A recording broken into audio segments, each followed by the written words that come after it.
এই রাজ্যের উত্তরসূরি।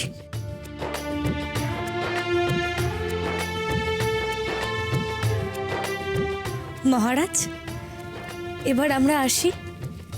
যদি ভাগ্যে থাকে তাহলে আপনাদের সঙ্গে নিশ্চয়ই আবার দেখা হবে।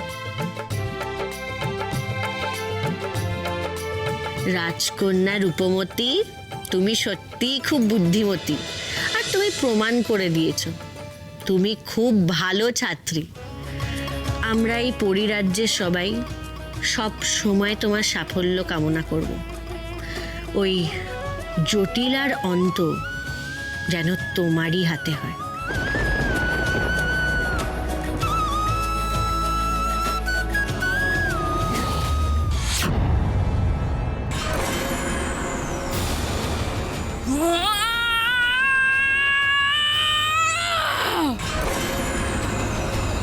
জয়ের হাসি হাসছো তো রূপমতী, কিন্তু তুমি যাকে পরাজিত করেছো সেই পরাজয়ের আগুনে জটিলার আবার ছাইয়ের মতো উত্থান হবে।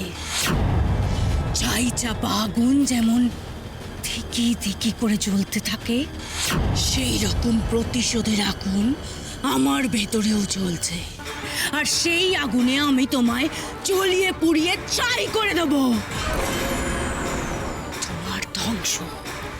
তোমার ধ্বংস আমি নিজের হাতে লিখব রূপমতী, নিজে হাতে।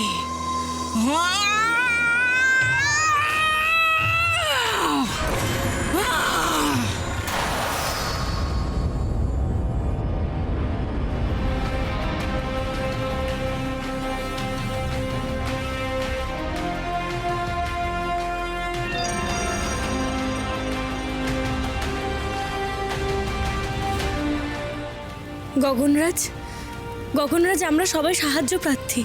তুমি কোথায় দেখা দাও, আমাদের সাহায্যের দরকার। তুমি যেখানেই থাকো এক্ষুনি আমাদের সামনে প্রকট হও।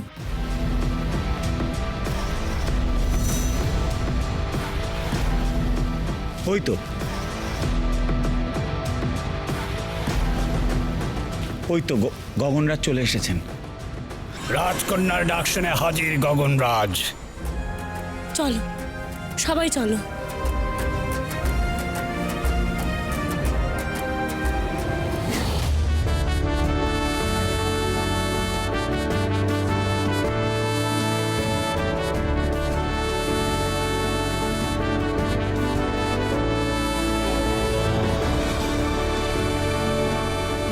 আজ্ঞা করুন রাজকন্যা, কোথায় যেতে হবে আমাকে?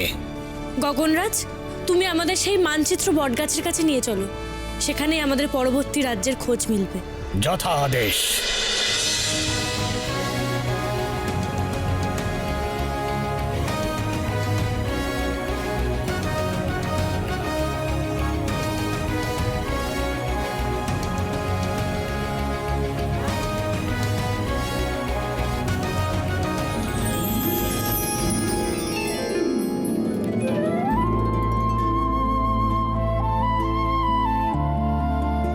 কি হচ্ছে কি বেদকুমার?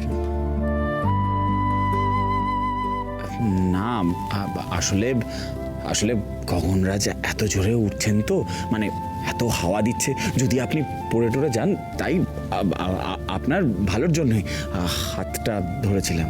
আপনাকে তো রক্ষা করা আমার কর্তব্য, তাই না? তুমি তো এমন ছিলে না, তাহলে কি ওই স্রোতের পাল্লায় পড়ে এমন হয়ে গেছো? আমি নিজের খেয়াল নিজেই রাখতে পারি।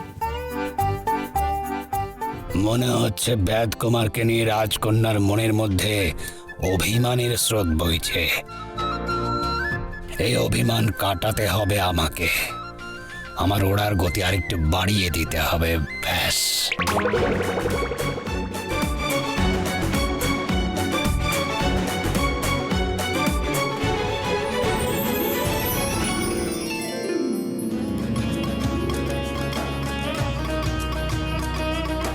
কি, আপনি তো খুব বললেন আপনি নাকি নিজের রক্ষা নিজেই করতে পারেন।